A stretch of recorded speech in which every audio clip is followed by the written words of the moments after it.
Hey, good morning and welcome to Breakthrough Walls. I'm Ken Walls and I'm your host. And ladies and gentlemen, I have a really cool dude on today. I just met him through my brother, Glenn Morshower. His name is Kevin Blake Weldon, and he's a country music star and a lot of other cool stuff. I can't wait for y'all to meet Kevin, and I want to call him Blake, which I think he'd be okay with. But anyway, just you know what? Hang tight. Do me a favor, and underneath this video, click that share button and share this out to everybody you know. You're going to want to hear this. This guy was mentored directly by the late great Bob Proctor. The entire Bob Proctor community knows him, and you're going to find out why. So just share this out. Let's get 1,000 people on here watching. It's going to change your perspective on life. Kevin Blake Weldon is coming on. Stay with us.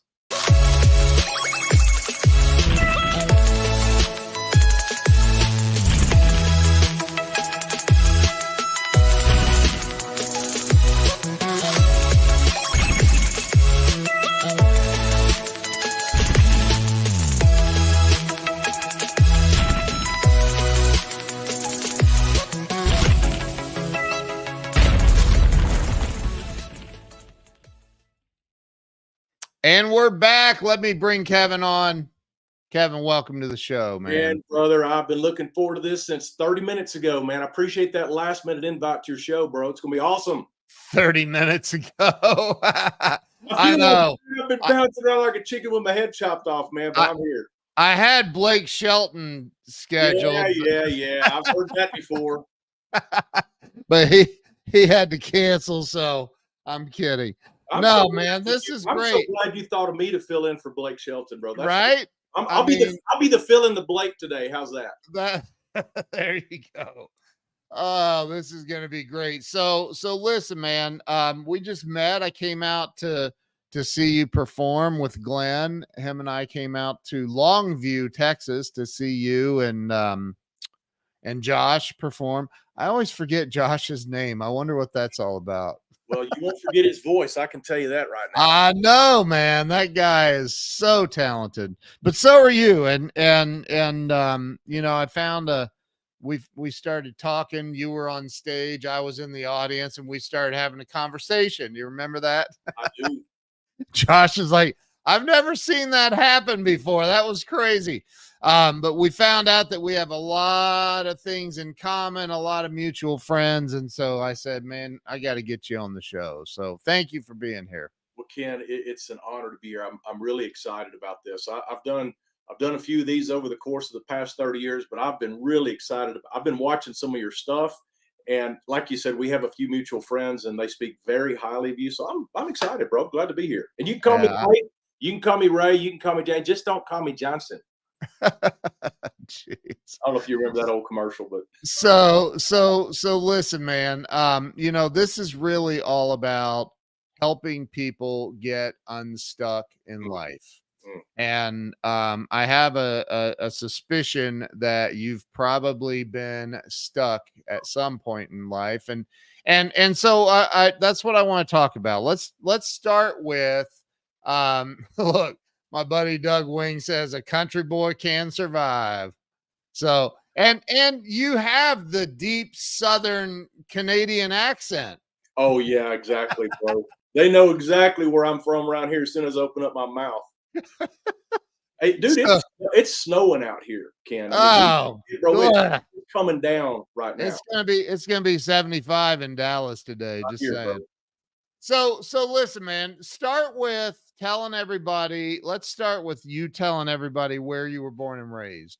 Well, I was born and raised in Lufkin in East Texas. So that's where the accent comes from and a lot of my little nuances. East Texas. I'm talking about Piney Woods, Lufkin, Texas.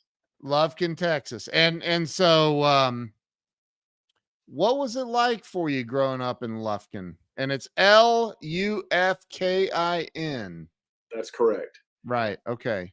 Man, we could literally be here for 6 months talking about what it was like growing up in Lufkin, Texas. But for me, it was a normal. It was normal. I mean, that's what we knew. I mean, we, no different than probably most people. We had a little neighborhood. We had little friends that we go build forts with and play cops and robbers and cowboys and Indians and all those games and build Mhm. forts and float little boats down the ditch when the floods would come. And Yeah. you know, Yeah. stay out till it got dark and you knew to come home for dinner. But you know, you could just we would literally disappear in the morning about 6:30, 7 o'clock as soon as it got daylight. We may not come home till lunch and then dinner. And hey, that was life, man. We loved it. Yeah. Right. Yeah. Imagination. Imagination, bro. We used that a lot growing up. Yeah, I get it. Were there and so were there any challenges for you growing up at all? Yeah. I mean, I had, my mom and dad got divorced when I was 7 and mom was not really there for us and dad came and got us one night. She'd get to where she'd leave us at home by herself a lot. And Oh, wow. and the neighbors would always call my dad. And so one day he called the judge, said, "I'm going to get him." Judge said, "Go get him."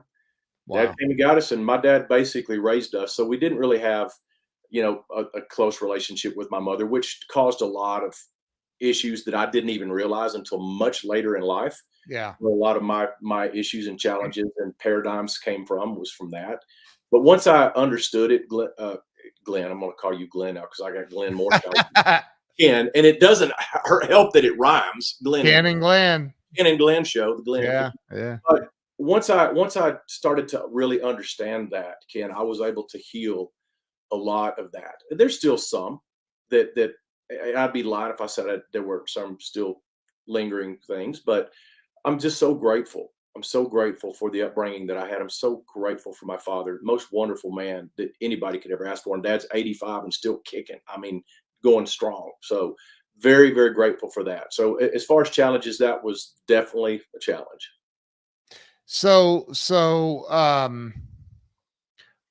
Did you find yourself what when you were in school, did you find yourself rebelling against some? You seem a little bit like a rebel to me. I don't know. That might be just something that's come a little bit later in life because I wasn't really a rebel. I mean, I tried to Huh? be the good boy. My dad Okay. was very loving, kind, affectionate, wonderful. Grew up in a very loving home. Poor growing up. My grandparents were sharecroppers, but this, read the Bible and went to church and ate Wow. meals together and said prayers and grace and prayed at night and you know all that good stuff. So no, I wasn't really that. I had other challenges. Not feeling good enough, not feeling worthy. Yeah. Um, because we didn't have as much as some of the other.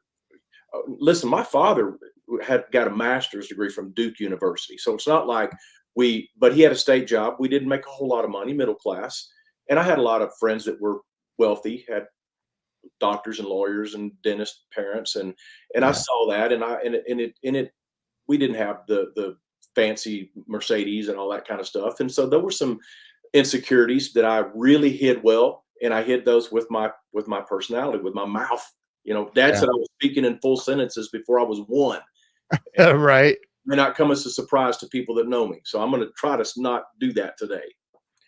Well, we appreciate full sentences here, so it's all good. So, but talk about like when you were like did you get into sports? Did you I mean, here you are, and I don't want to give it away too soon, but you've had a couple of record deals and you're this big country music star, and you've actually met the Blake Shelton, and I don't know if y'all ever performed together or not, but we'll get into that. But you've done all of this amazing stuff.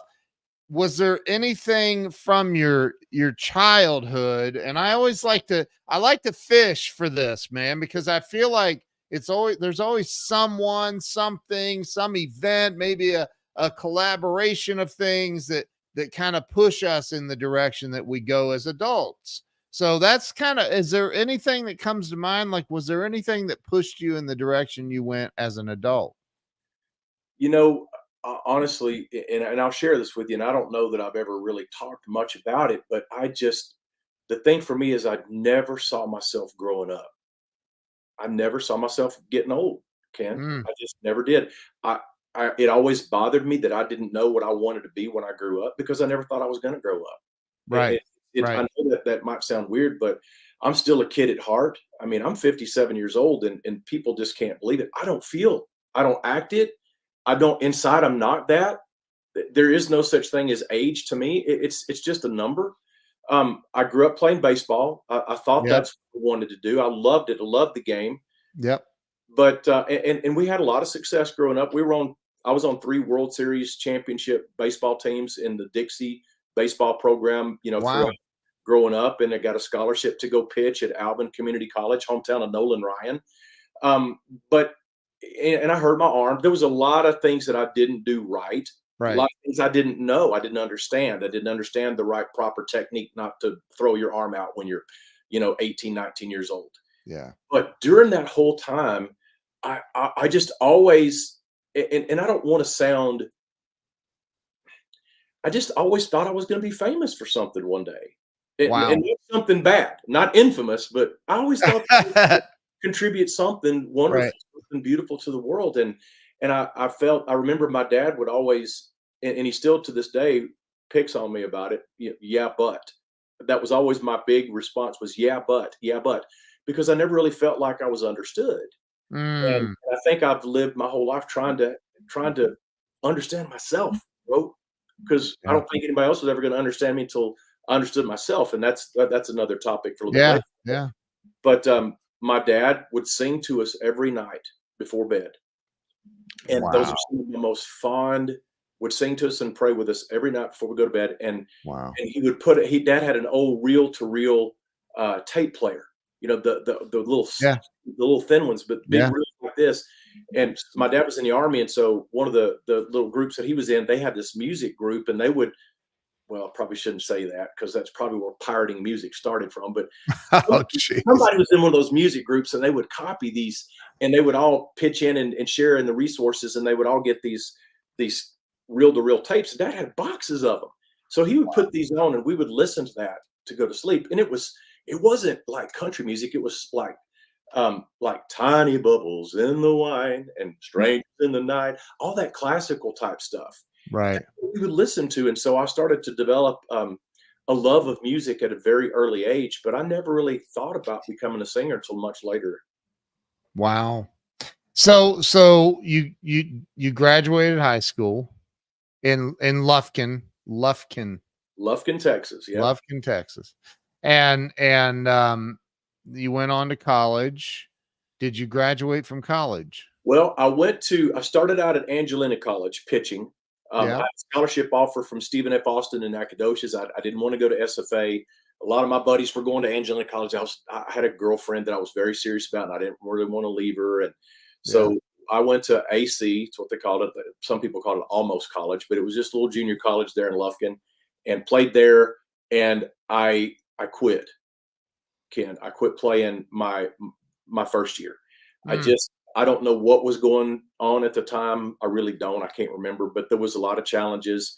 And then Liz got pregnant, so we just up and moved to Alvin, hometown of Nolan. Where I moved to Alvin, Texas. I waited tables and was an assistant manager at a Chick-fil-A restaurant to put her through court reporting school. And then wow. a turning point was when Chick-fil-A flew me out to Atlanta to interview with corporate to get my own Chick-fil-A restaurant at the age of 21. And Wow. I was offered a store in Pasadena, Texas, not Pasadena, California. Yeah. And I remember leaving that interview, and I remember having this longing, this desire that I wasn't ready to grow up. I wasn't ready to get, and I know that's terrible because I had 2 little kids at the time, Sarah and Yeah. Ashley, tiny, tiny little girls at the time, but I wasn't ready for that.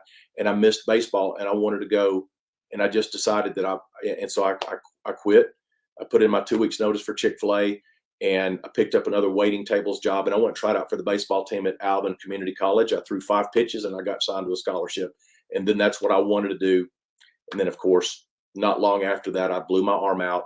And I'd already discovered that I really had this desire for music. And I found out that I had a country voice, even though I didn't really like a whole lot of country music growing up. Right. Right. I told my coach, I remember just like it was yesterday. I gave my scholarship back. His name was Coach Bullion. I said, Coach Bullion, I'm going to give my scholarship back, give it to somebody else that's got a chance to make it. This is after he told me I didn't have a very good chance, by the way. Okay. Because I asked him, what are my chances? He said, Weldon, they're not very good. So said, chances for to go on and to become play professional baseball. Yeah. Okay. So gave the scholarship back, and I said, I'm going to take up guitar, and the next time you see me, I'm going to be on TNN. So back then, the national network TNN was that's where you got your country music and your video, things like that. CMT hadn't started yet. Right. So I told him, I said, in 5 years, I'm going to get a recording contract. And exactly 5 years to the month, June of 1995, I signed to Curb Records. And a couple of years later, we debuted our first music video on CMT, The Delivery Room. And it's just so unbelievable, this whole visual and manifesting and using the imagination and watching it happen. That's before I knew what this was. But I was fixing to say, you like listen, Natalie loves when I say fixing. She always points out. She doesn't say A as much as I thought she would since she's from Canada. I hear A all the time, but she does. Every time I say fixing too, I love the word fixing. I think it's great. So you manifested all this, you made all this happen before you knew what manifesting even was, right? And here you were, what, 25, maybe 25, 26 years old? I was almost 29 when I signed the record deal in 1995.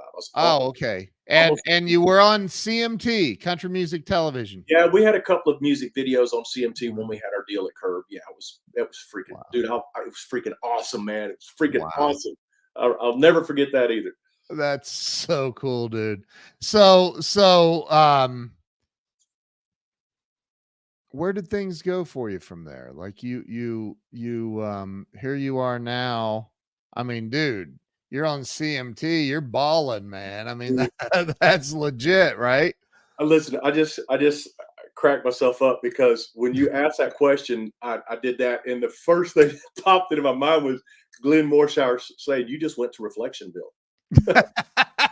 That's a real place, people. By the way, that's a real place. Reflectionville. Some people is here, some people it's over here, but it's when it's when in somebody says something and in your mind you can go to that time, that place, and you can start to see it. I live way too much of my life in Reflectionville. I'm always in my imagination going places, but yeah, I think that's a good thing. Well, it's a good thing if you understand the power of it. Yes. And we'll get into that because that was a huge revelation or awareness or understanding of the imagination and how powerful it truly is and what you can do with it when you understand it. So yes, I didn't understand that back then. I was what Bob Proctor would call an unconscious competent, which he got from Zig Ziglar. And you know what? That's great that you point that out because Bob used to say this all the time. I got a license to brag because none of this is mine. I've learned that. Right. Now, but that's being very modest because Bob there was a lot of things that he did that he did. Oh gosh. But he did pick up these powerful truths and expounded on them in a way that a guy from East Texas could understand.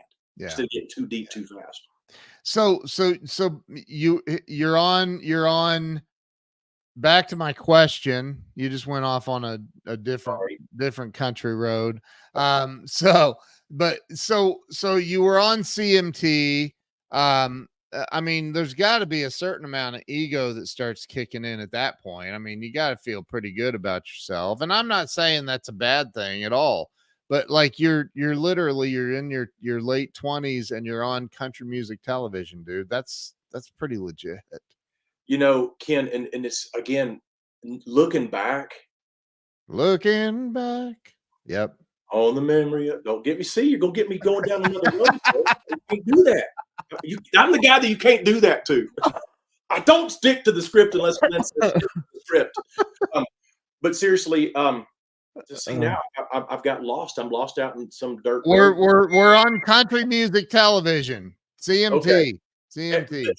The ego. So yes, I probably did, but I didn't really understand it, Ken, because I remember that was one of the things that I would notice about how other people would treat me, and I never wanted to be that way. And I remember recording, and I've got it somewhere where I put the camera in front of me and I recorded speaking to myself. And again, this is before I knew what this stuff was.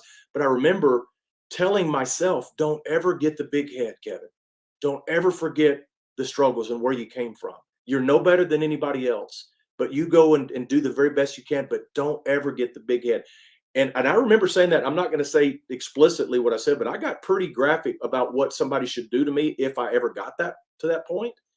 And I don't know that I did. Now there may be some other people that maybe perceived that I had that ego or that I was cocky or whatever, but in my heart, I never wanted to be that person, Ken.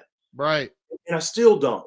Right. And I think that was also part of my, and I hate using the word problem, but a part of my challenge after I lost my record deal was that I went to the other side and I started dumbing down and I started pulling back because I didn't want to outshine anybody around me because I knew what that felt like. And so Yeah. I had to re-embrace my talents. And that's what Bob Proctor helped me do in 2019. That's why I went to see him. Yeah. Was because I was really struggling with living my life and balancing that with the people that were around me that I knew probably weren't going to really do much. And I Right. didn't want to outshine anybody. But I realize now that God put a light in me, Ken. He put something in me that I'm supposed to share. And if I don't do that, I'm not going to be a very effective human being. I'm not going to be very happy. And so I've had to learn how to balance that. And it's been a challenge. I'll be honest with you. It's been a challenge. Well, and I love, oh man, I want to run like the horse. I feel like the racehorse at the gate that they right. won't let the gate out. And then when they let the gate out, like, is it okay for me to run fast? Let me say this, man. I something that changed my life. Grant Cardone said, if you're not willing to toot your own horn, how in the hell do you expect other people to do it? And and then Marianne Williamson wrote a book, A Return to Love, and It's one of her favorite books. Yes, it's an amazing book, and her poem, and there's nothing noble about shrinking yourself so other people don't feel insecure around you. And I think that so many people in life, and what you're talking about, we people have this tendency of doing exactly what you said, shrinking so they don't make other people around them feel small. And that's not about that. That's about you, man. Right. And so I'm sure Bob Proctor said something way more brilliant than that, but it was pretty much the exact right in that same vein, yeah. And I only know it because I've been there, man. I bought the t-shirt and wore it out. So talk about, like, so you just said you lost the record deal. How long did you have this record deal? We signed. What's a record deal? What's that even mean? I don't even know what that means. Yeah. Well, okay. This is something I wish I would have understood as well, because Bob says you saw in your mind that you were going to get a record deal in 5 years. I told everybody I'm going to get a record deal in 5 years. Yeah. My first paid gig was in June of 1990 in Bayou Vista, Texas. I signed my recording contract with Curb Records in June of 1995. So I called that 5 years before. And again, this is how all this, the law of attraction and visualization and manifestation works. I didn't realize it at the time, but a record deal, and this is what we said we want. I want a record deal. Well, you know what? You might get a record deal, but you might not ever have a hit record. They might not ever even release your album. Right. So I wasn't specific. And this is something I've learned. You be very specific about what you desire. Yep. I just said, I want a record deal. I got a record deal. That's signing a contract that a record label says we are going to, we believe in you and we're going to record a record on you. Right. And right. that doesn't mean that they're going to promote it. That doesn't mean that you're going to have a hit. That doesn't mean you're going to make any money. Right. Mean right. But I did. I signed a record deal in June of 1995, and it lasted about, almost 5 years. So it was at the end of 1999 I think it was at the end of 1999 whenever I was part of a duo, when my partner decided that he didn't want to be a part of the duo and he didn't want to pursue that direction anymore. And he resigned and then I had a meeting with Curb Records, and they said, listen, just because he left doesn't mean you don't have a home here. You've got a home here as long as you want. Well, at the time, unfortunately, my record producer, the guy that found me and brought me to Curb Records, at the time he had a partnership with Curb. That partnership got strained. He parted ways. He was offered an opportunity to go be the head of another major record label in Nashville. And he called me into his office one day and said, I'm going to ask for your release from Curb. I'm going to take you with me to this other record label. And you're going to get to do your music and you're going to get to do what you want. He said, you're a star. We believe in you. Well, after I got that release from the deal, Yeah. my producer, they chose to pass on him for that head of the label deal. And Oh crap. Just like that, Ken, it was gone.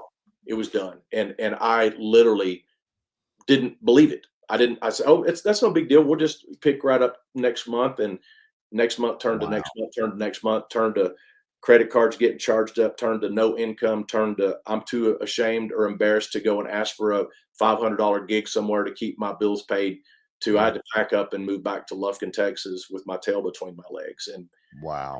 I'll share an incident that happened in a minute, but that's what happened. It just like that. It was gone. And I thought that it was never going to end, but it did. Wow.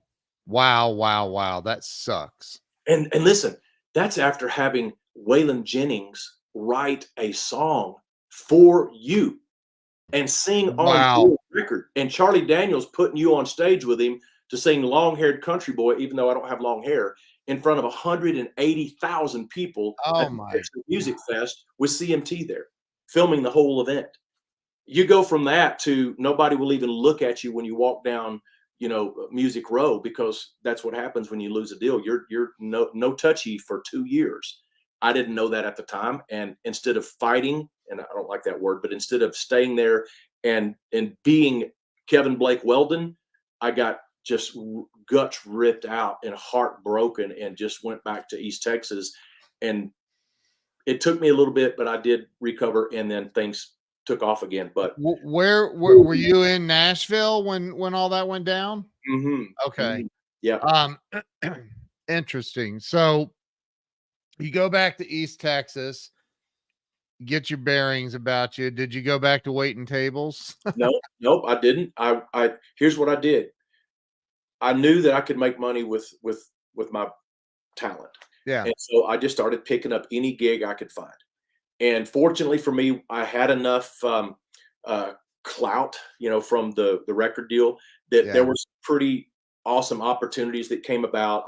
I started getting hired to do fundraising banquets for nonprofit organizations, and that opened up a door to hear somebody from this organization would hear about me. Then I got asked to start writing songs for different organizations, and then I got into emceeing, and I really crushed it when I started emceeing these fundraising banquets and helping these organizations triple what they brought in the year before to when I was there. I would mix in my style of emceeing and entertaining, with the crowd and getting involved with the auctioneer and helping.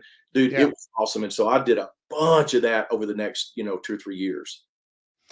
Okay. So didn't you get another record deal eventually? Okay. So I was singing at this little bar in my hometown, little hole in the wall place called the Dudes Club. It's not in business anymore. As a matter of fact, the whole building's been demolished. There's a freeway there.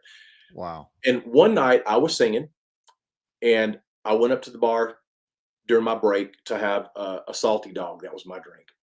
And there was a what? What is it? Salty dog. It's grapefruit juice and vodka with salt on the rim. That was my favorite drink at the time. So anyway, I'm having my salty dog, and there's this very attractive woman sitting at the bar. I'd never seen her before, never seen her since. And she looked over at me and she goes, "You make me sick." And I don't usually get that. Okay. Whoa. I'm like, dude, I'm like, I'm like, what? And she goes, "You make me sick." I said, what's up? I said, she goes, "I can't believe you." She goes, "What are you doing?" No, that's what she asked me first. "What are you doing?" I said, "I'm taking a break." She goes, "No, what are you doing here?" I said, "I don't understand." She goes, I can't remember if she called me Blake or not, but she goes, "You make me sick. You have all this talent and you are wasting it away in this place." Oh, come on, man. Got up and she walked out. Holy crap. You want to talk about somebody smacking you over the head with a 2x4? Yeah. That I don't know who this woman was. I've never seen her before, never seen her since. Have no idea. I just, in my imagination, I keep thinking that was an angel. That was a messenger that was sent specifically to get my attention. Yep. And dude, I mean, I could literally get very emotional right now because that freaking woke me up. And Did it? at the time, Ken, I realized that I do have talent, and Yeah. I can't just sit here. And so that's when I Mm. decided to write another album, and I didn't have any money. I didn't want to ask anybody. I found a way to make it happen. I recorded another album and started promoting it in Texas, and got on a little, created my own promotional tour. I had a guy that had a t-shirt company, agreed to make me some t-shirts and donate those. And it just, next thing you know, I've got a new record out. It wasn't great, because I didn't have $250,000 to record an album like they did in Nashville. Yeah. But I did write and produced a new record and put it out. And then I started getting some airplay in Texas. And I remember when the song debuted on the Texas music chart, it debuted at number 18. It was a song called Here Goes. And Called what? called Here Goes. Here Goes. Here Goes. And number 19, Blake Shelton on a major record deal with a song called Austin. Oh And of my course, God. everybody knows what happens. It goes straight to number 1. The next week, he's at number 1. I'm still at number 18. But I've got a picture. It's Blake Weldon at number 18, and right underneath me, Blake Shelton at number 19. Wow. And I'm like, crap. And that's when I went out. As soon as I saw that, I knew I had to do something. So I went and I said, well, I probably ought to go get a website so Yeah. people know who I am. And I went and I got the domain name kevinblakeweldon.com and started going by, because I grew up going by Kevin. But when I started playing country music, Ken, there was an artist in Nashville that had a record deal named Kevin Welch. I'm like, Kevin Welch, Kevin Weldon. That's way too close. I'll just go by Blake. I'll go by Blake Weldon. Then Blake Weldon, Blake Shelton. I'm like, you got to be kidding me. Oh, Lord So have I mercy. went by Kevin Blake Weldon, and there's still people that call me Blake. My family and friends that have known me my whole life call me Kevin. I answer to either one. But when I hear Blake, I'll know it's somebody that either prefers that name or knew me during my music. So, but you didn't you have some kind of a thing where you and Blake Shelton met and had a chat about it? Well, we were at the time very big I was very big in the outdoors industry. That's another part of my career where I got into writing these comedy parody redneck hunting songs, and it just blew up and went viral. That still keeps me alive. I still get paid from that. So I'm very Do grateful. you really? Wow. That music opened up a lot of opportunities within the outdoor industry. So I was at the ATA show, the Archery Trade Association show, in this would have been in Indianapolis, Indiana. Yeah. Blake Shelton was there, and I remember we were talking backstage, and he goes, man, you won't believe how many times we get asked to play that song, The Wish, by Blake and Brian. I have to tell him that I wasn't part of the Blake and Brian duo. I'm Blake Shelton, not Blake and Brian. That's so funny. You won't believe how many times people, ask me to play Austin. I had to tell him, sorry, that's not me, man. Oh yeah. So, but we never had a chance to do anything together. There was an opportunity on a ranch in Texas, a bow hunting ranch, where I had this little, I called it the Bad Bob and Jimmy Mobile. It was this little minivan looking thing that was all decorated with my logo. That's a great story. You need to tell that story, dude, because that's a great story. Okay. We're kind of backtracking a little bit. A little bit, yeah. Okay, so during this transition time of post Nashville recording contract and present Kevin Blake Weldon struggling to make ends meet, right? Doing what I needed to do, I was trying to get a sponsorship for a truck because my truck was at 300,000 miles and it's on its last leg, and so I'm thinking, well, I'll just write a jingle for a dealership, car dealership. So I started reaching out to all my buddies. Had a buddy that had a really good friend that owned a Chevy dealership in Mississippi. Wound up meeting up with this guy, asked him if he'd be interested in me writing a jingle, if he would, sponsor me for a truck. He saw that I'd had a recording contract in the past. And so the next thing you know, I get this deal, a 1-year deal to write this guy a commercial, and then he's going to put me in a brand new truck. So I get this Chevy Tahoe. Anyway, so while we're out on this guy's boat fishing at Grenada Lake, I said, "You guys don't hunt deer, do you?" He goes, "Do we hunt deer?" He goes, "We don't even need a license. We don't care if it's season." I'm like, "Oh man, you're going to love this." So let me back up just a little bit. I was doing one of those events for the National Wild Turkey Federation. They brought me in. They didn't have enough to pay my, or they didn't want to pay my full fee. So they said, "How about we pay you half, but we give you a free deer hunt?" I'm like, man, back then somebody could offer me a free deer hunt and I would take it. So now I'm hunting deer in Illinois. I'm sitting there one night, we're having some beers, and I had been known to just change the words up to songs and make them up off the cuff. And people are like, "That's brilliant. You should write that down." I'd never write it down and I would forget it the next day. Somebody knew that and told his wife, who was there, to write this down. He's making up one of those songs again. And I started changing the words up to this Tim McGraw song, "Country Boys and Girls Getting Down on the Farm." And I started making a song up. Everybody's busting out laughing. We're drinking some beers. Go to sleep. Don't go. Wake up the next morning, go hunting. Come back in. There's this legal pad sitting out on the bar area, and I go pick it up. Oh, I remember that. I started laughing. That's actually pretty good. So I grabbed the guitar and I started singing it, and I wrote a next verse, and then it dawned on me, dude, you should record this. Every year they play this song called the 30-point buck. Did you see the 30-point buck, the 30 pointer? So people in the hunting industry knew that song. I'm like, we need some more hunting songs. So I wrote the song. Well, and then I wrote one more. It was a parody of Travis Tritt, "I'm a member of a country club," and I called it, "I Ain't No Member of No Hunting Club." And everybody just busting out laughing. So now I'm back on the boat with Scott and his two buddies, and they're saying, "Do we hunt?" I said, "I got something to play for you." So I played him this song, and they about fell out of the boat. And he goes, "You have got to come to the office tomorrow morning. We got to talk." He goes, we want to back that." So that was Wow. the first investor. They put up like 30 grand, and we went and recorded we recorded 2 albums, "Posted Places" and "Redneck Hunter," and they went viral. So I'm in Jackson, Mississippi, doing a show at this big deer expo. We get there a day early. We're riding around just looking at the sites. We passed by this place called Power Sports Plus. It was a power sports dealership. They sell like ATVs and motorcycles and different things like that. Well, at the time, importing these little Japanese mini trucks was a thing. They would import these things in for like $200-300 a piece, and they like shipping containers at a time. And they would refurb them, and they would put lift kits on them, camouflage wrap, and sell them as hunt vehicles. And they were like getting 20 times. Like they may pay $500, they may get 8,000-10,000 for these things. So it's a big business. Yeah.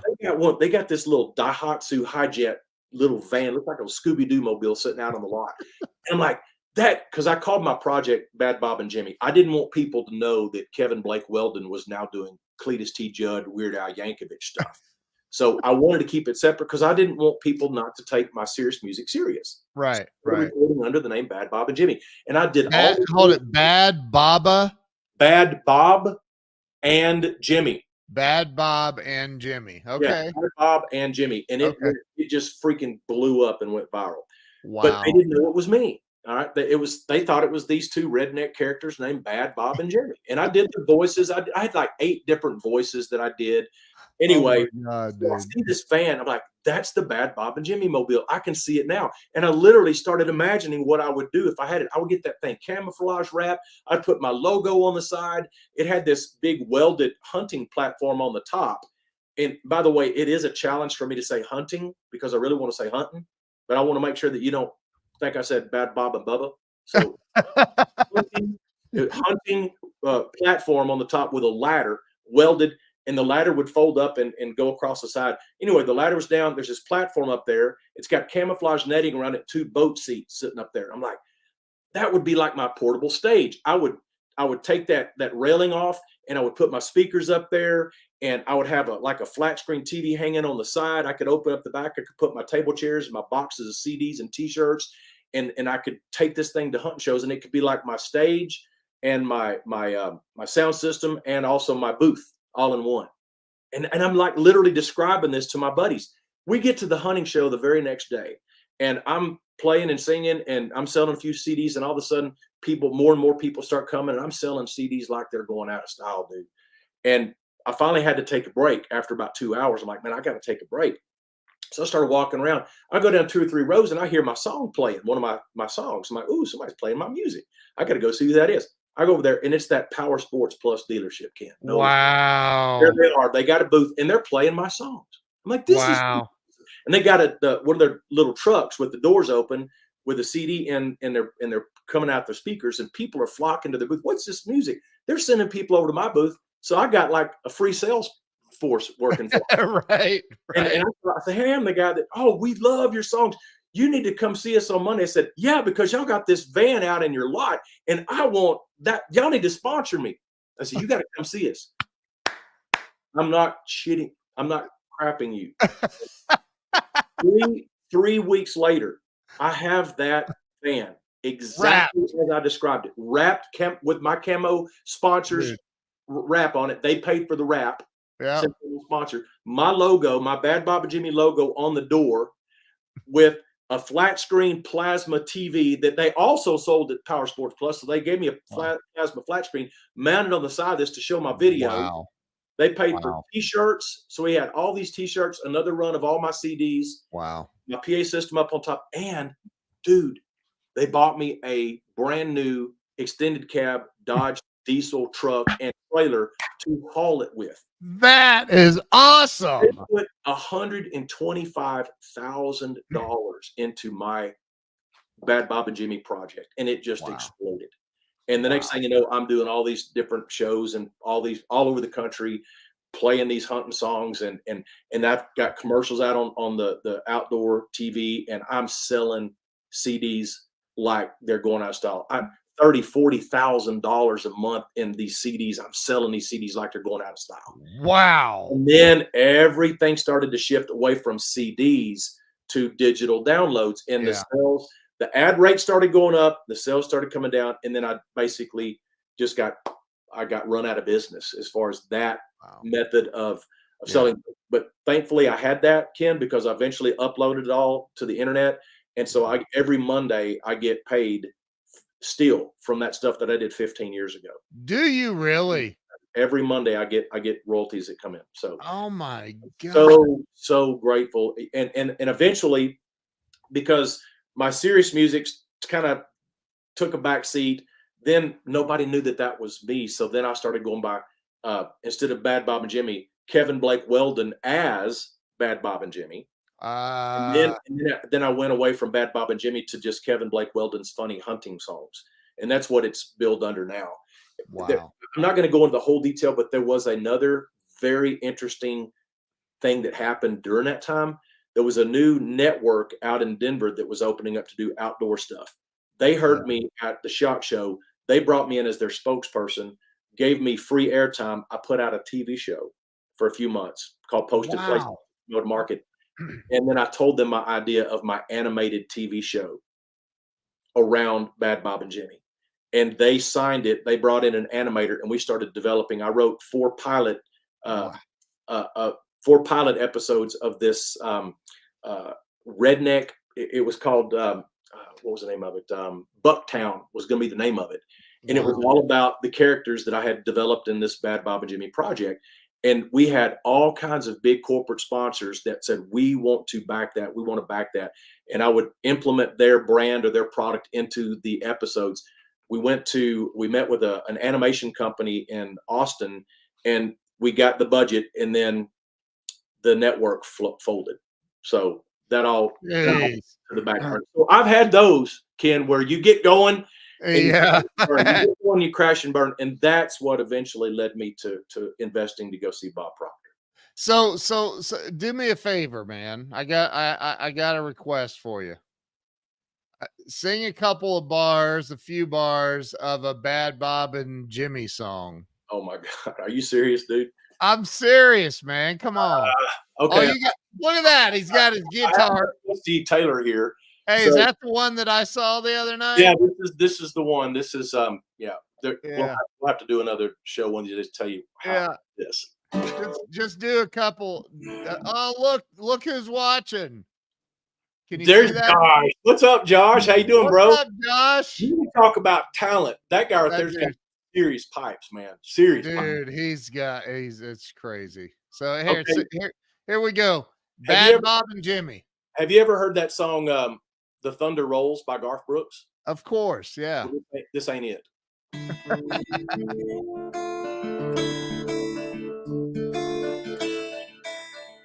3:30 in the morning, not a soul in sight.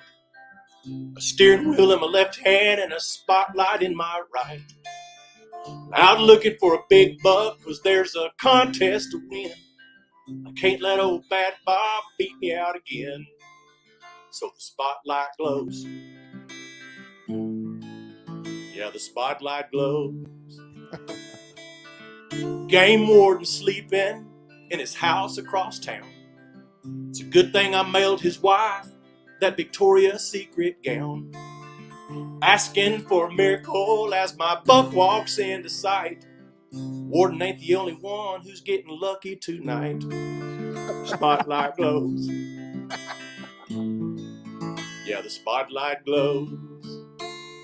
By the way, that is Brett Favre's, the Brett Favre, Hall of Famer quarterback. That's Brett Favre's favorite Bad Bob and Jimmy song. Are you kidding me? And I can't tell you the story that Brett told me of why that's his favorite song, but I was performing at this hunting camp, and again, there goes hunting. So, Glenn, you got it stuck in my head. Hunting down in Louisiana, all right? And they hired me to come in for 3 weeks to entertain all of their clients, and I got to stay there, eat there, hunt all I wanted, and I just had to do a 45-minute set every night after dinner. And Brett Favre was the guy that owned the company. It was LHC, Louisiana Healthcare Group. His son was really good friends with Brett, and Brett would come hunt with him. So Brett was there, and I was doing my set, and I'm singing this song, and Brett's busting out laughing. He's got tears rolling down his face. He's like, "Kevin, we got to go out, and I got to tell you this story." So I can't repeat it, but it was a lot like my song. Wow. So that's so I take these songs, Ken, and just change the words up. I just have fun. Look what Glenn says. Glenn's watching, man. I'm friends with a plumber who also. Yeah, well, I'm just surprised Glenn didn't say he was about to go lay some pipe because. Did you see? Did you see what he said earlier? Let's see. I changed my name to Glenn Morshower when I met Lonnie Lesbath. No, I didn't see what he said earlier. This is great. You guys are listen. We could seriously go for 6 days if we get this crew together, and we maybe should do that. Maybe we should do the Ken and Glenn marathon, raise some money for a cause or something. That's awesome, dude. So you did you did that. It sounds like this parody thing that you started doing is where you really started kind of taking off. Well, you know, I hate to say it. Well, I don't hate to say it because then I'm putting it out there that I hate it. I don't hate it. I'm so grateful for it, Ken. It saved my life, bro. Yeah. I mean, it allowed me to do what I love to do, which is to entertain. Now, would I rather be taken seriously as a serious artist over a parody artist? Well, I used to say, yeah, but now it's like, you know what? That's something that I created. That's part of my life. I can't tell you how many people and companies and organizations that I've met and entertained for over the years because of that. So I'm very grateful for it. But yes, it went viral. You know, I've got some music videos out on YouTube that have had well over 3 million views. And this is, and Ken, this is stuff that I did by myself. No record deal, no manager, no booking agent, no publicist, no nothing. Right. And it's because of what happened in Nashville. I got crushed, and I just didn't trust to let go. I wanted to keep control of everything, so that I never had to experience that hurt again. But what it did is it really limited me on how big that could have gotten, because that was a multi-million-dollar idea and company that I created around that, and I didn't have anybody to guide me. I did for a period of time. I did, and there was a major record label in Nashville that wanted, and this is how bad it was. They wanted to sign me, and they were going to take all this music to Walmart, but they were going to sell the CDs for $6.98 a piece. And I was getting $15 hand over fist all day long. I said, "You guys don't understand. There's nobody out there doing this. Why do we have to mark it down to $6.98? And then by the time everybody gets their cut, I'm making like 30 or 40 cents a piece off of it." I didn't see the bigger picture, but 30 or 40 cents times 5 million records would have been more than $14.99 off of, 50,000. Right. So, and then but anyway, yes, I'm so grateful for it, Ken. It literally I'm not going to say it changed my life, but it was obviously something that I was supposed to do, and I'm so grateful. I mean, bro, you're still getting paid. Like, you know what? And listen, and I'm actually seriously considering doing a 5th volume. I've got 4 volumes out. I haven't done one in a few years. I well, put one let me ask you a question around that right there. Why wouldn't you? It's not that I wouldn't. Right now. It's about priorities, and my priority right now is my. I've written a couple of movie scripts, and this is something that I really have been wanting for years to move into. And I have a Christmas movie script that I wrote called The Wish List that I'm very, very excited about. It's something that means more to me than anything else I've ever done, and that is Wow. my main desire and my main focus that I want to see manifested over the next year or so. So that's really where I'm going. And I'll get back to that a little later, but right now, this is where my focus is at. My buddy Jeffrey Wolf says I experienced Kevin playing for a group of about 150. Amazing. Engaged the audience, performed like it was 20,000, always goes the extra mile with people. I mean, I just sat in a crowd of, it was close to 20,000, maybe 15, like literally 15 or 20 people. Yeah, But it was but you did the same exact thing, you and Josh. And so let's have a little bit of a shift here. Bob would call it a paradigm shift. Let's have a little shift here and talk about the moment that you I don't know about the moment. What led up to your relationship, your friendship, being mentored by the one and only Mr. Bob Proctor? How did that all come about, dude? this is truly And just. look what Glenn just said about your script. I love Come on with it. Come on with it. I love you, Glenn Morshower. You know, I'm just so grateful. I'm so grateful. I mean, I don't even know there's no other word to describe the way I feel about my life than I'm so grateful for everything, all the crap, all the heartbreak, the betrayal, the stupid decisions I made, the mistakes, everything. I'm grateful because it's got me to this point right now and I'm surrounded by some amazing people. And Jeffrey Wolf, thank you. If it weren't for Jeffrey Wolf, I wouldn't have met Glenn and Carolyn, and which in turn I wouldn't have met you, Ken. So Jeffrey Wolf, thank you, Wolfie. Thank you, Wolfie, for Yeah. seeing something in me that gave you the confidence to say, I need to introduce you to these people. So that's how I want to live my life, Ken, is I want to be a person of value, and I want to be someone that people would not be ashamed to say, hey, I know this guy, maybe you should listen to what he's got to say. So Yeah. very grateful for that. In 2018, I had gone through a really, really challenging period, and we don't have the time to get into it. Yeah, we do. We got, hey, dude.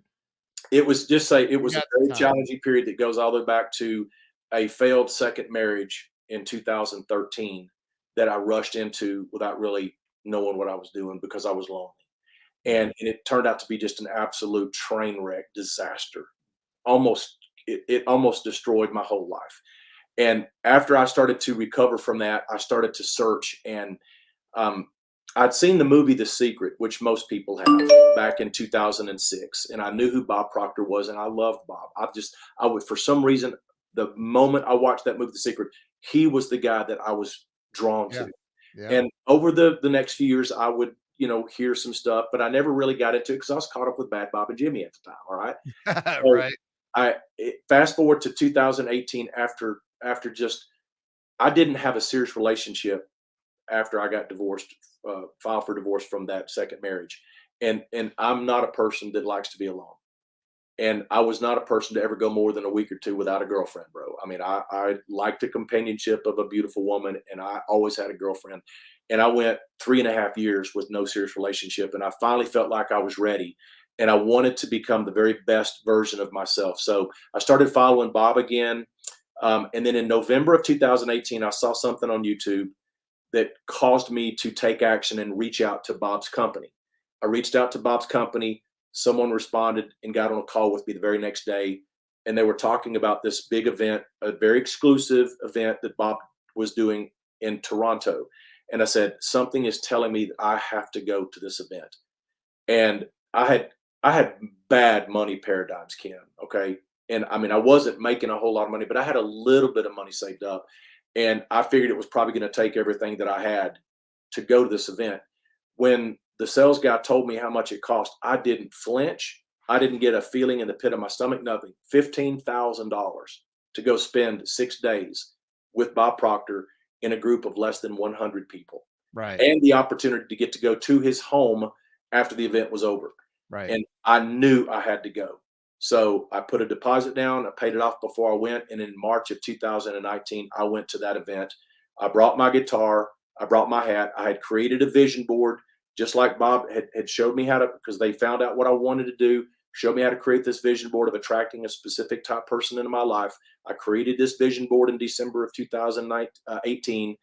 I put on this big vision board, I will meet and become friends with Bob Proctor, and I will meet everyone at the Matrix, and everyone at the Matrix will know who I am and about me and about my music. And out of that, my life will change. I wrote this down.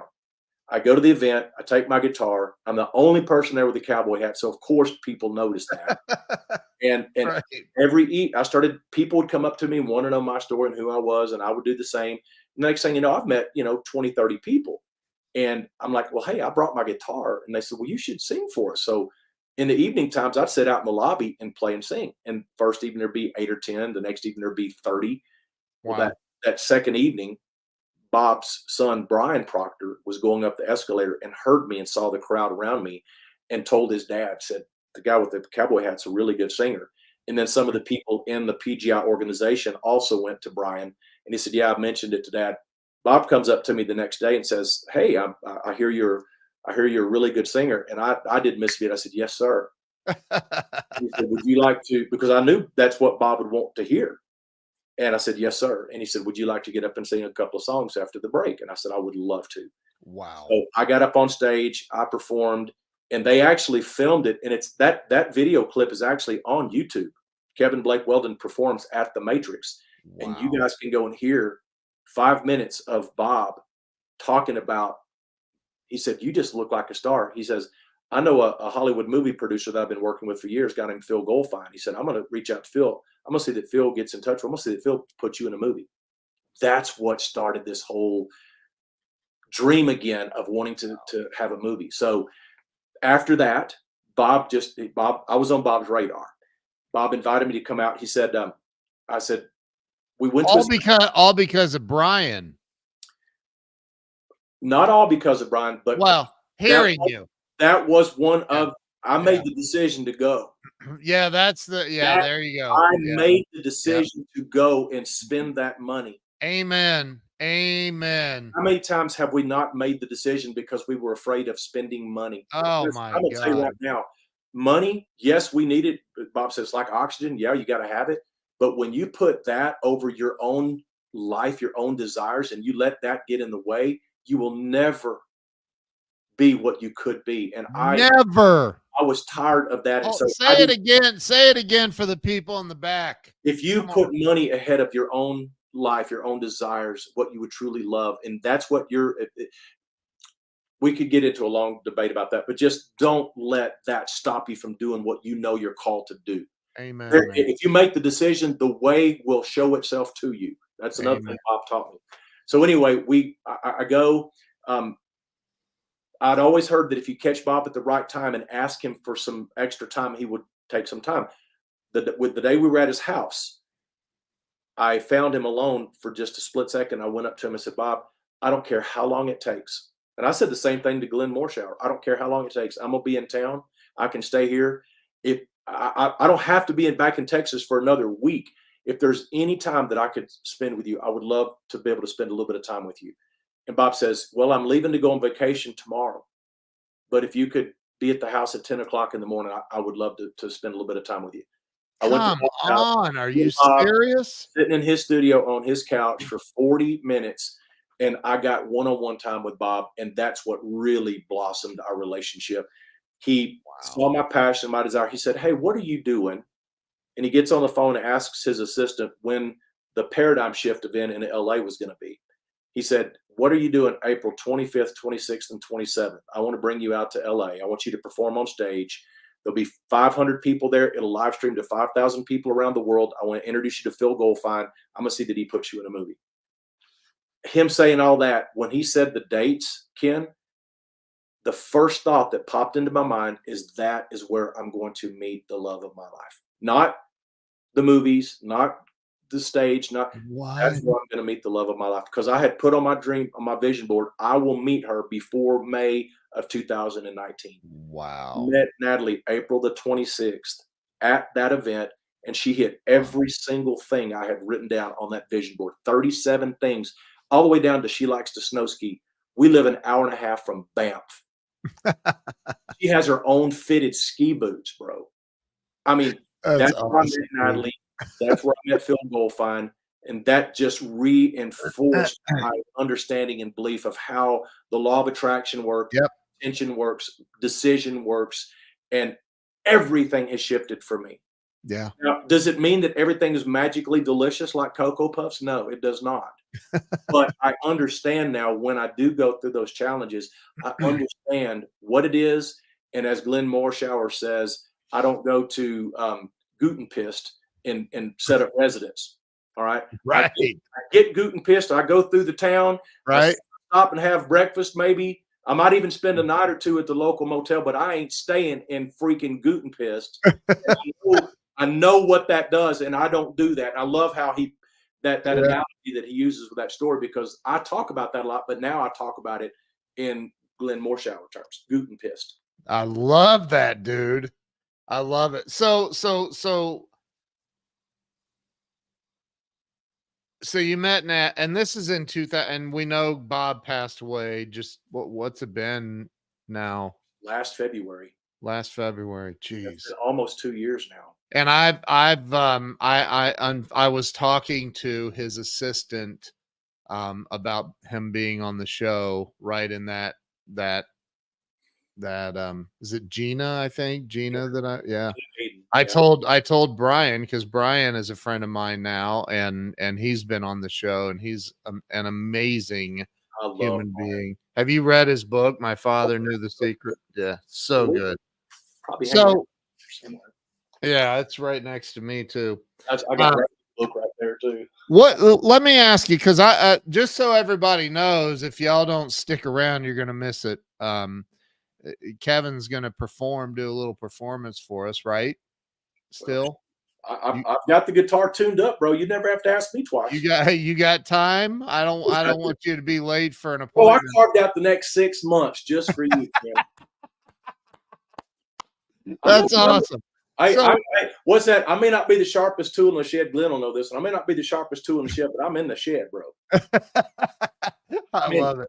So you're gonna do a little performance, but I do want to finish up asking you some questions. Sure. Number one thing, and I know, I've been in the law. I watched The Secret and been in the law of attraction movement since it came out, like for many, many years. What are some of the things, in your opinion, that, what's the number one thing in your opinion? Don't say fear. Everybody says fear. You got to do better than that. What's the number one thing that's holding people back in life from having the money, having it all, the freedom, just the freedom and real true happiness in life? What's number one thing? Fear. No, you can't say all right. Hey, that was a great interview with Kevin, wasn't it? No, okay. So the number one thing, hands down, is your programming. It's your paradigm. It's the system that you have that you didn't ask for, that got programmed into you from birth. The limiting beliefs that you have about everything, from money to sex to religion to politics to everything was programmed into us from the moment we were born into this world. And once you realize that you are not truly living the life that you are here to live, because you're basically living with the programming that you've been programmed with. Once you understand that you can change that programming and you make the decision to go change that programming, then you can, it's almost like, I would say this, if you could wake up in the morning and you could completely erase your hard drive, all the things that you believe, what would you believe? Who would you be? Because we have the ability to do that. And once we get that understanding of that programming, of that paradigm, and we set the intention of creating the operating system that we want to produce the results in our life, and we pick what we want, we pick the beliefs that we want, we pick the life that we want, we pick the attitudes, all the things, we choose that, and we intentionally do that. And it takes repetition, because your paradigm didn't get formed overnight. It's going to take time. And it's one of the big things about Bob Proctor that made the difference with me. It's the repetition of the information. It's over and over and over and over and over until you get that new programming inside of you. And once you do that, it changes the way you think, which in turn changes the way you feel, which changes the way you act, which changes the reaction you get back to you, which produces a whole new result. So unless you love the results that you're getting in your life, the thing that is contributing to that is the way you believe and the way you think and the way you feel and the way you act. And if you want something different, it's like that old saying, the definition of insanity, doing the same thing over and over and expecting a different result. You are not, and I like to take it a little bit farther. It's thinking the same way you always thought and expecting a different result. Einstein said it, you can't solve your problems with the same thinking you had when you created that problem. Amen. And this is where a lot of people get so upset. It gets so triggered. I didn't do that. It's not my fault. Yeah, we attract everything into our life, and our thoughts are creative thoughts. Yep. And what we are thinking is going to create a circumstance, a situation, a habit, a paradigm, a life. And until you change that, those beliefs and really get to the heart of who you are and what you're here to do, nothing's really going to change, and it's not going to be permanent. I love everything you just said, man. So many people are, I say it all the time, same thing. It's your programming. You're running a bad program, and you've got to do the writing the stuff down, write it down, I had Brian Tracy on the show, and he was like, write it down, write it down, write it down. And I'm like, Brian, oh, Kevin's done. All right, that's the end of the show, ladies and gentlemen. I'm looking off my wall and show you what I have, what I look at every day. I love it, dude. He's getting something off the wall, y'all. Y'all. Oh God, he just broke something. No, I didn't break anything. So this is just another one of the things. Hang on. Let me give you full screen. Hold on. Here we go. This is how important it is. You see that? I used to have this big poster of my new album on the wall. This is how important this is. I turned that around, and this is what I have up on my wall. Wow. Love is the master key which unlocks truth. I'm moving towards soul alignment, and then I have different things reconnect to the truth every day. My inner circle mastermind, the thinking to the results, which is the Bob Proctor program. Acting and writing. I am here to inspire, create, lead, teach others to create. My company is called IRH Universal. Passive income. Let's see what else is on here. Music and performance, my funny hunting songs, new talent development. This is what I look at when I wake up in the morning. And that's what kind of helps set the tone for my day, because if we don't do that, Ken, then we get sucked into, I'm going to play 2 hours worth of Candy Crush. I'm going to watch Netflix for 6 hours. Now, that's not a bad thing when you're watching Glenn Morshower stuff. Right.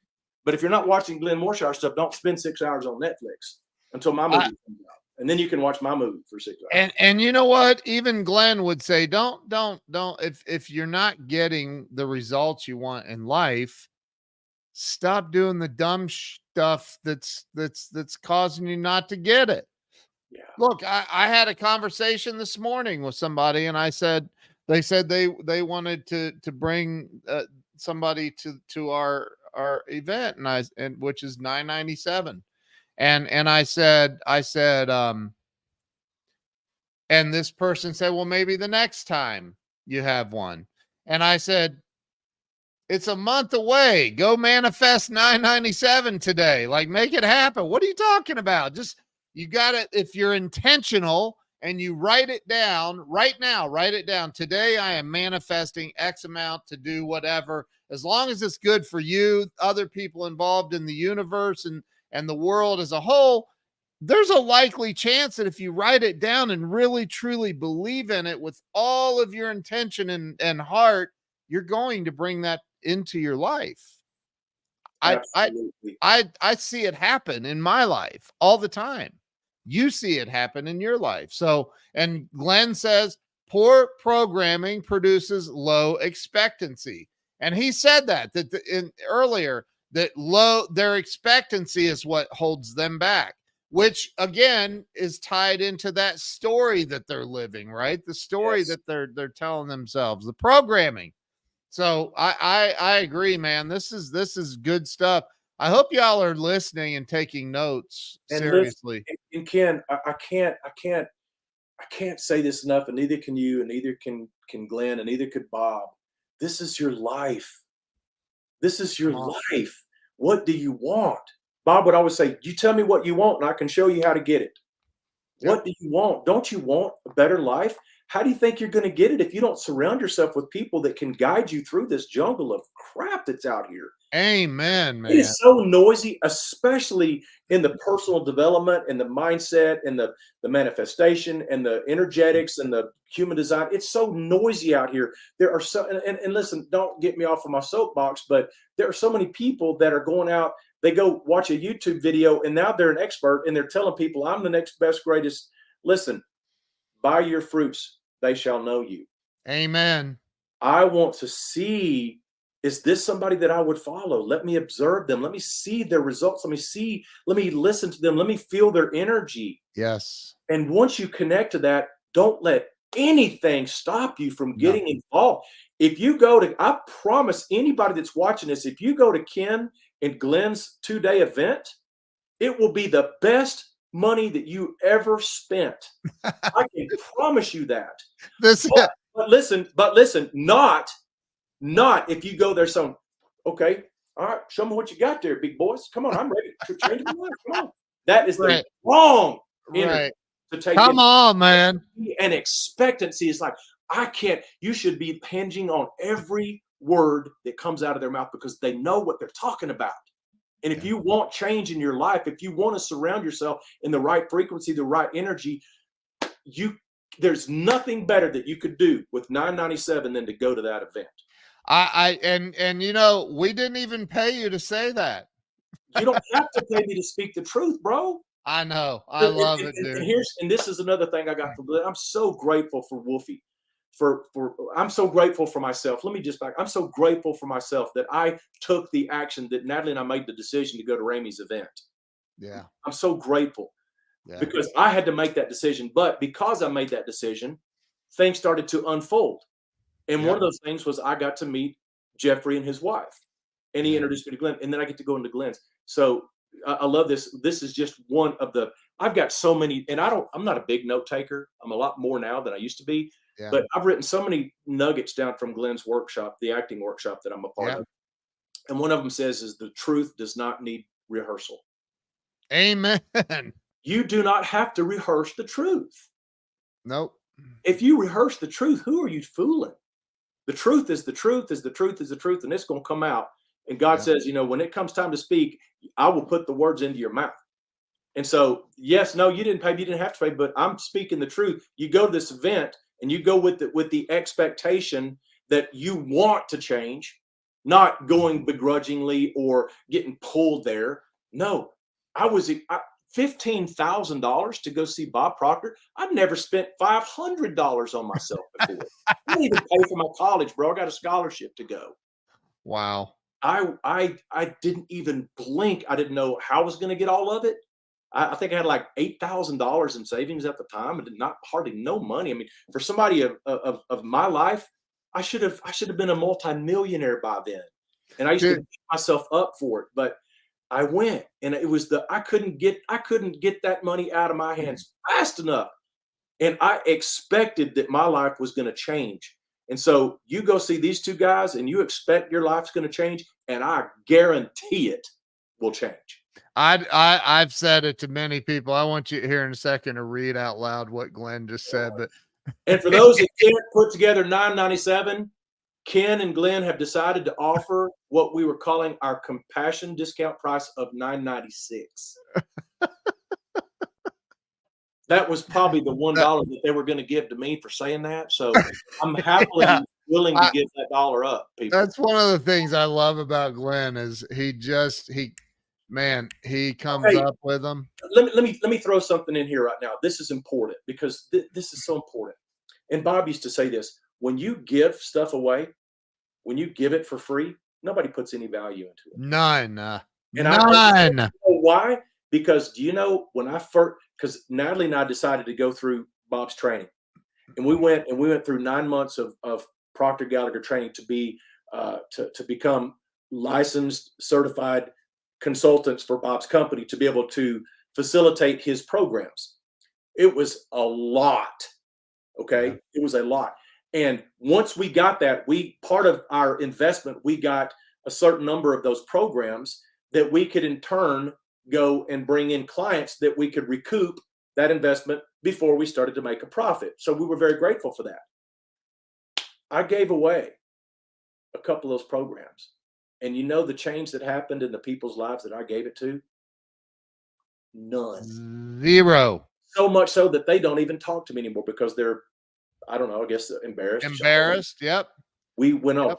If you do not invest in something, and this was the big thing that happened for me. When you're always trying to get a lower price, you are going to enter into a frequency where you attract people that do the same thing to you. Yep.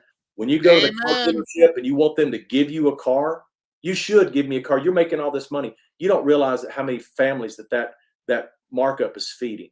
When you start to look at money in those terms, you quit complaining about how much stuff costs, and you're grateful that you have it. Yep. And if you don't have it, and if it's something that you want, I promise you, you set that intention, you will manifest it. Yeah. You want something bad?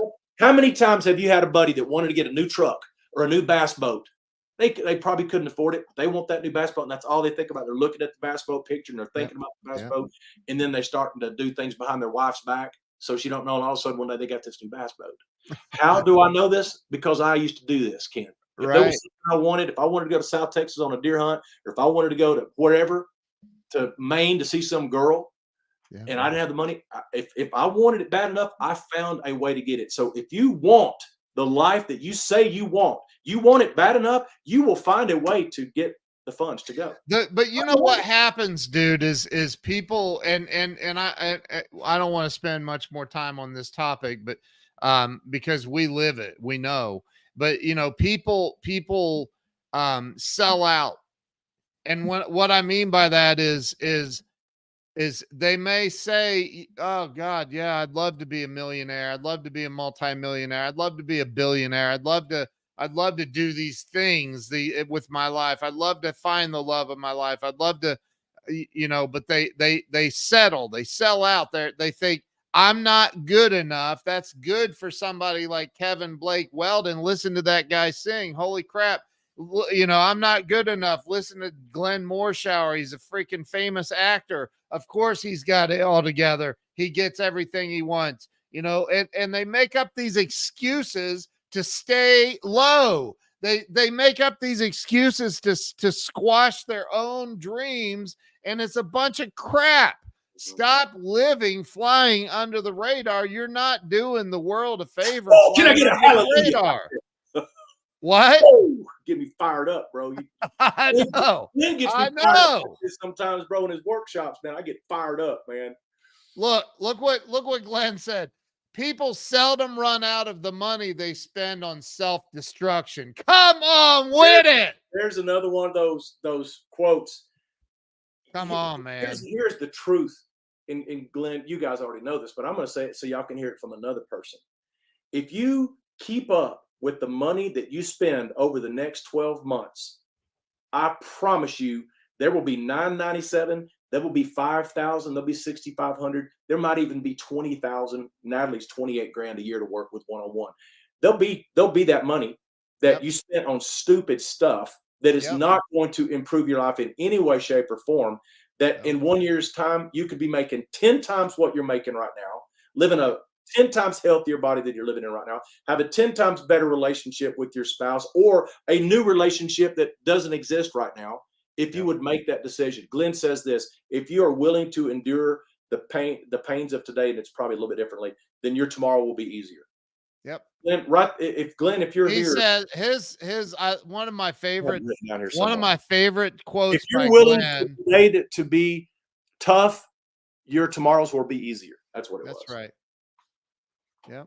Glenn probably One of my favorite quotes is, "I live my life in such a way." How's it? Hold on, I got to remember it. I live my life in such a way that tomorrow. Oh, Glenn, would you type it out, dude? It's I live my life in such a way that tomorrow I'll be proud of my yesterday, or something like that. It's really, really powerful.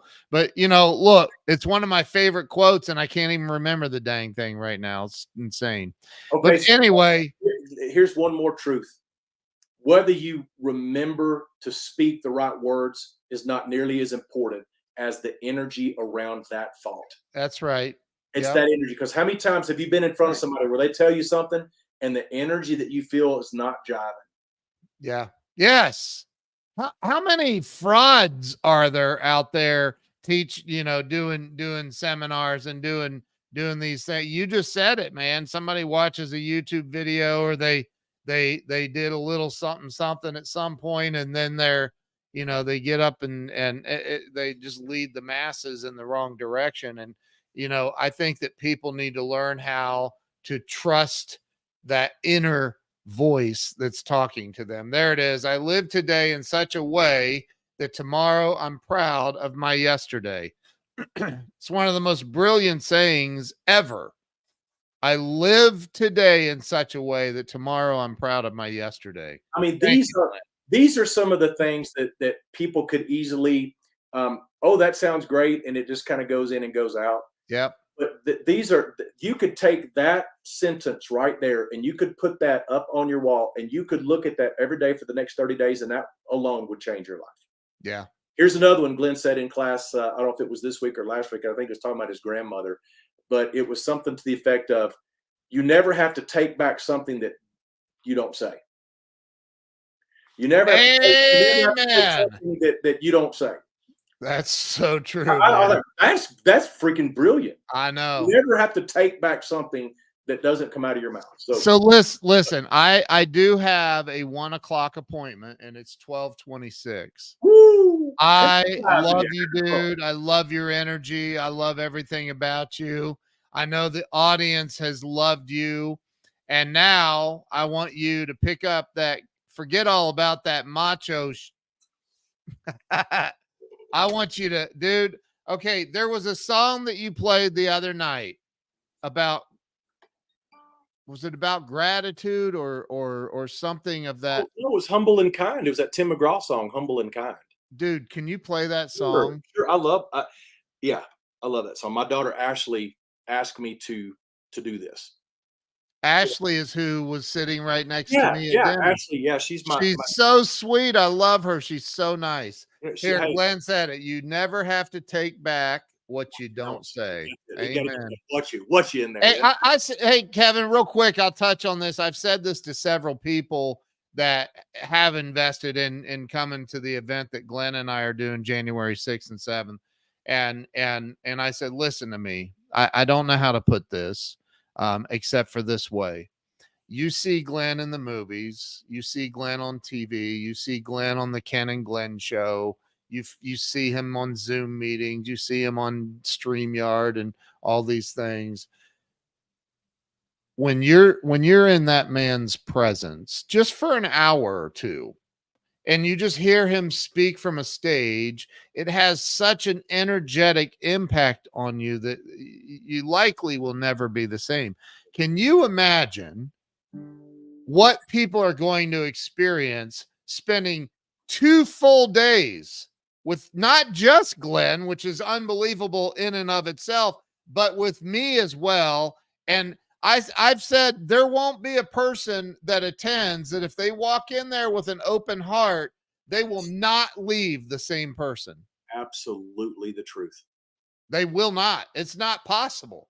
It's going to be freaking unbelievable. And So, again, dude, it's not the words that are going to come out of the mouth, which are going to be profound, but it's going to be the energy and the heart and the that's it. frequency in which they come from, It's because going to that's hit something them. that you can't lie about. That's something that it just resonates and you feel True. it, you know it. But you've got, like you said, you've got to come in with an open heart and an open mind. Because if you come in with that pre-programmed crap that we all have, you're Yep. going to reject and block some of the very things that could literally change the whole trajectory of your life. Man. All right. So you're going to, what is this song that you're going to play? You're going to play that one first, right? Yes. What is it called? It's a Tim McGraw song. It's called Humble and Kind, and it was a song that really hit me in the heart, and I loved the song, but it wasn't one that I was going to learn and go sing it until my daughter Ashley kept texting me, "Dad, you need to learn Humble and Kind. Dad, have you learned Humble and Kind yet? Dad, you should go play it live on Facebook. Dad, please learn that song." And then it was finally, "Dad, please learn that song because that's how I see you." And I literally boo-hooed for 30 minutes, and it Wow. literally took me a while to sit down and be able to get through it without tearing up. I can now because I've done it so many times, but I love the song. And I Here try we go, to. man. Here we go. You know there's a light that shines by the front door. Don't forget the keys under the mat. Those childhood stars shine. Always stay humble and kind. And go to church cause your mama said to. Visit grandpa every chance that you can. It won't be wasted time. Always stay humble and kind. And hold the door, say please and say thank you. Don't steal and don't cheat and don't lie. I know you've got mountains to climb, but always stay humble and kind. Those dreams you're dreaming come to you.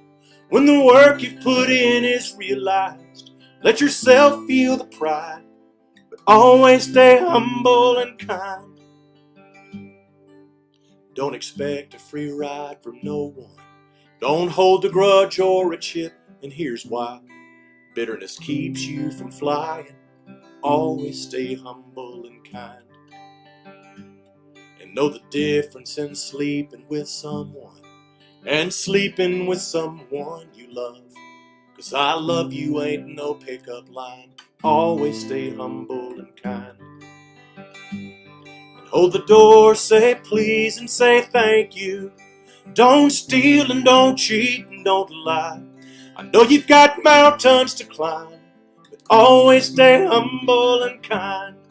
When those dreams you're dreaming come to you, when the work you've put in is realized, let yourself feel the pride, but always stay humble and kind. When it's hot, eat a root beer popsicle. Shut off the AC and roll the windows down. And let that summer sun shine. Always stay humble and kind. Don't take for granted the love this life gives you. When you get where you're going, don't forget, turn back around and help the next one in line. Always stay humble and kind. And hold the door, say please and say thank you. Now don't steal and don't cheat and don't lie. I know you got mountains to climb, but always stay humble and kind. Those dreams you're dreaming come to you. When the work you put in is realized, let yourself feel the pride, but always stay humble and kind.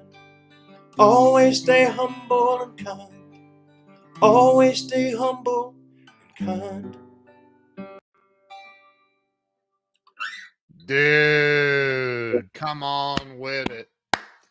I hope everybody's at home or at work or wherever they're watching giving you a round of applause. That's so beautiful. I have one more request, man. I want to know what your favorite song is that's your original, and I want you to do that one. All right, I'll do that. What is it? Tell me about it. There's All a right. story. There's a story behind it. There's a story behind it. There's a story about all the songs I've written. And really, Wolfie, you're so awesome, Wolfie. I will never be able to thank you enough, bro. I Thank you, love Z, that, dude. and thanks, Glenn, for hanging out with us too. So it depends on what mood I'm in, what frequency I'm on when you ask me that question, because there's 2 or 3 different songs that it could be. I wrote a song about the moment I met Natalie, and because it was such a big deal to me, to find the right person for me, the perfect person for me, and because I had put so much of my energy and my love and my desire for that into the moment we met, this song has a very, very, very, very special place in my heart. And this is also the song that will be the culmination of the movie The Wish List, the Christmas movie script that I've written that Glenn is so, I'm so excited that I'm going to get to work with Glenn. But this is the song that will be at the end of that movie. And it's a song I wrote about the moment I met Natalie. It's called Woman, Why Won't You Look at Me? And this was a song that the moment that I met her, I knew in my heart I was going to meet the love of my life. I knew it. And when I was sitting in the lobby at the LAX Hilton after my performance, there was a bunch of people around, and it was expected that I was going to get the guitar up singing. I make eye contact with everybody because I was expecting to meet her. I was expecting that I was going to meet her at that event, and so I'm making eye contact with everybody because when you see it, I believe that you can feel that energy. So I would look at people, and I didn't feel that energy. And as I was looking around the room, I saw Natalie. And when I got to her, she immediately turned away and would not make eye contact with me. And it caught my attention. I mean, it literally was like a shock. What? And I did a double take, and she wasn't looking at me. So I kept singing. And then I could, out of my corner of my eye, I could see her turn back my way. And so I didn't immediately go there. I scanned the room again, and when I got to her again, she saw me coming, and she turned away. And I'm thinking, woman, why won't you look at me? Literally, as I'm singing the words to a different song, my mind is literally thinking, woman, why won't you look at me? That's so awesome. And about that time, and it happened one more time that I did again and again. The third time she turned away, and the moment that she turned away the third time, the person sitting in the chair next to her got up, and I made a beeline with my guitar, and I went and sat down right next to her. And the moment I sat down, one of our mutual friends had their phone and snapped a picture of the look on her face the moment that I sat down. Wow. And somebody else filmed me singing to her. Wow. And I have all that. So wow. This is a song that I wrote about meeting Natalie. Woman, why won't you look at me? Yeah, and it's on my my new release, which by the way you can find on iTunes and Spotify, and we even filmed a music video, which we have not released because I'm going to use some of the scenes from that music video in one of the scenes in the movie. So anyway, Woman, Why Won't You Look at Me? Here we go. Woman, why won't you look at me? There's so much more going on here than meets the eye. Look around this room, it's plain to see.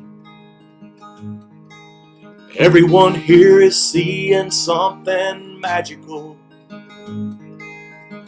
All eyes are on you and me.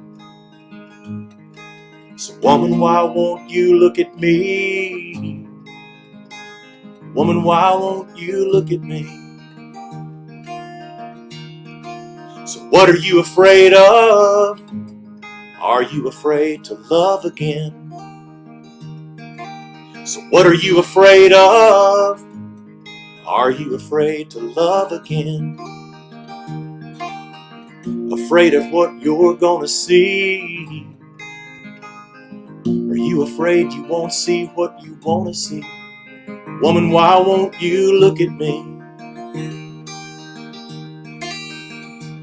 'Cause 'Cause I know what's running through your mind. There's a million reasons why this won't work, so why even try? I don't know how long it's been since you've let someone in. I just know, girl, I'm not that guy. So woman, why won't you look at me? Woman, why won't you look at me? Woman, why won't you look at me? Well, I know what's running through your mind. There's a million reasons why this won't work, so why even try? I don't know how long it's been since you've let someone in. I just know, girl, I'm not that guy. So woman, why won't you look at me?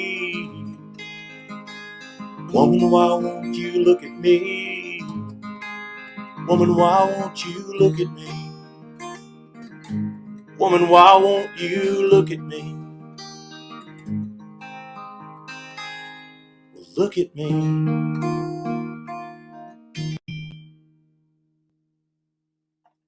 Dude. Wow. Wow.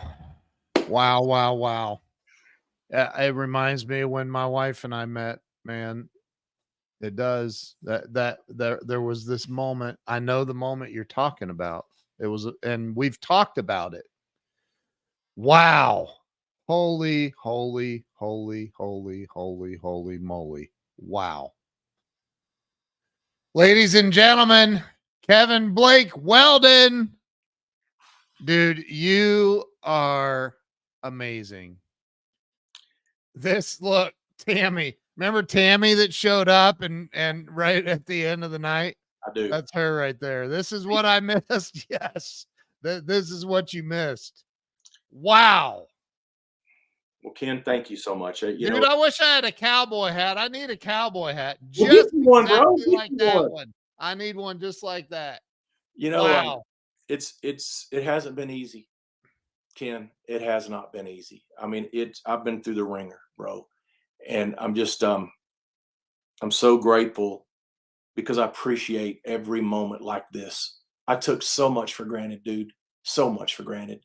Being in Nashville and having a record deal and being on the A list and having limousines and buses and opening up for all the big stars and getting to hang out with them. And I just took so much for granted. I don't take a single, uh, honestly, I can't honestly say I don't take a single breath for granted because I still probably do at times. But for the most part, I'm so grateful for every day. You know, my brother passed away in his sleep at 46 years old from a heart attack, and he lived most of his life with a broken heart because of the upbringing, the not having the mom. And I'm so grateful for every day. And I'm so grateful for the talent that God's blessed me with. And I want to make sure that I'm a person of value. And that sometimes that means I got to shut up and listen. And I have learned how to do that. And I want to keep getting better at that because there's so many wonderful people in this world that we can still learn from. And you're Amen. one, and Glenn Morshower is one. When I audited his actors workshop, Yeah. it didn't take me but about 5 minutes. I listen, the acting part is great, but it's the energy and the love and the light that comes from that man that I knew I was home. I Yeah. mean, it was almost like being in one of Bob's inner circle meetings, hearing what Glenn was sharing. And Yep. I'm not Glenn knows I don't say things to kiss butt. I might have years ago, but I'm so grateful that I was that Jeff that Wolfie introduced me to them and that I was accepted into that workshop because it has literally been a life changer for me. And I'm so grateful. And I'm grateful for you and Glenn. Thank you for bringing Mr. Ken Walls out the other night. So I'm glad I got to meet him because Ken, I got a feeling that I'm going to have Yeah. the honor of doing more with you guys in the future. And I look forward to that. Amen. Amen, dude. So Glenn says this has been my favorite interview on Ken's show, and he's watched most of them.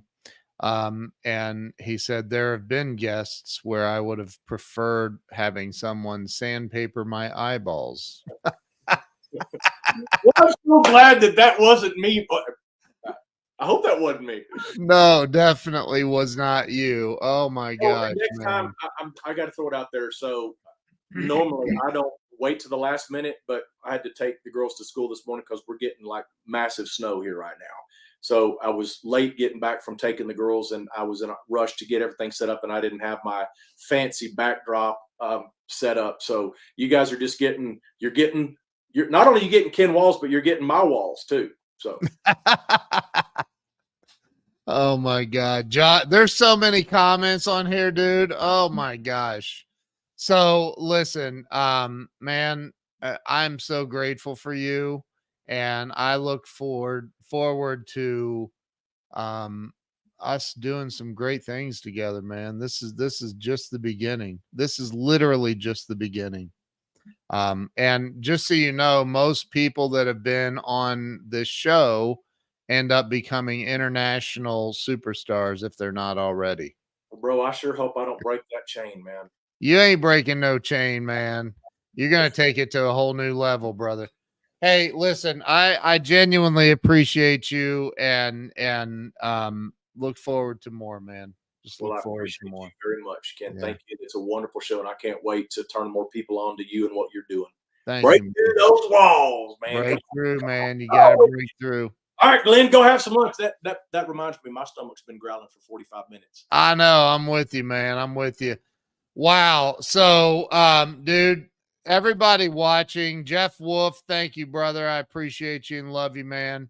Jeff's part of my mastermind, and he's such a good dude. I love that dude. Oh, I got to give you a howl there, Wolfie. I love that dude. So, listen, everybody follow this guy. Where can they follow you? KevinBlakeWeldon.com. I don't know that. I don't even know that my website is still up. I've rebranded so many times. Of course, they can find my music on YouTube. They can Yeah. find it on Spotify. My Spotify users exploded last month. I had 140 or 150% increase in my Wow. Spotify, and my royalty this week was twice what it was last week. So From Christmas Spotify? Spotify, well, Wow. not just Spotify, but Wow. Amazon Music, Wow. Raps, Yeah. DJ, Doozer, Wowzer, Peezer, Yeah. Yeah. Yeah. all those Wow. different online platforms, they got it. I checked the box that said, any way that there's a way to make money or even free, I want my music out there. So I checked all the boxes. Wow. So amazing, man. So amazing. Josh is giving you some massive props, man. Josh is, like I said, not Oh God. Sean Frost in the house, man. Look at that. I know, man. It's crazy. But It's well, crazy. I've got to throw some kudos out, and I know this isn't the man love hour, but man, I love me some Glenn Morshower. I love Yeah. me some Sean Frost. I love me some Ken Walls. But I'm gonna say what Josh Mandrager. What an amazing, amazing talent this guy is. I've heard Dude. for 30 years I've been in this business. I've been on stage with a lot of incredibly talented people in the Yeah. studio, on shows, and he is right up there at the very top with not just talent, but passion in his Passion. delivery. When he delivers these songs, you're not getting somebody just stand up there singing your song. You're getting someone up there living the song in the moment. He is It's amazing. it's unbelievable. Amazing. Like it is on a different level. It I really want is. that guy in my movie, Glenn. And both of y'all up there at the same time is just it's incredible, man. We It's had fun. incredible. We're going to Yeah. do more of those. We're going to do one in Lufkin next time I come home. We're going to plan one in my hometown. I know it's a farther drive, and I don't expect you guys to make that long drive, but we're We're going gonna make it. to We're do one making in it. Texas. Ain't that long. I mean, yeah, it's all good. Listen, I appreciate you. I thank you for coming on, sharing your heart and your soul and your love with everybody. Everybody go follow this guy everywhere on all the socials. Go see if KevinBlakeWeldon.com is even up. I don't know if it is or not, but They can find on Facebook Kevin Blake Weldon the music. that's right. Yeah, there's ways you can find me and hear the music. Follow him everywhere. Follow him everywhere. So, Kevin, thank you. Don't go anywhere. I'm going to end the live stream. Thank you all for watching. And wow, I don't know how I'm ever going to top this one, but we'll see, man. We'll see. Thank you so much. Thank you. Appreciate you, man. See you guys later.